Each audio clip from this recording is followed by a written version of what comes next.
Action. মাগো, আমি তোমার কেমন কুলাঙ্গার সন্তান মা।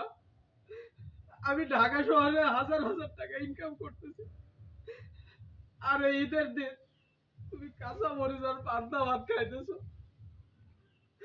মাগো, তুমি কি পোলা পেটে ধরছো মা?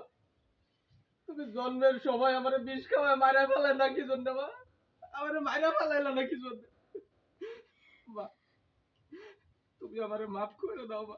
তুমি মাফ না করলে আমার জাহান্নামের জায়গা হইব না মা। তুমি আমারে মাফ করে দাও মা। এটা কেমন কথা কস বাবা?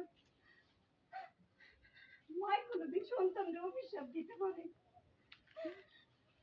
তুমি ভালো থাকলে তো আমি ভালো থাকবো, তোর সুখী তো আমার সুখ বাজার। মাগো, তোমরা এত নিঃস্বার্থ কিভাবে হও মা? কিভাবে হও? তোমরা ছেলের কাছ থেকে কোনো স্বার্থর জন্য আরেকবার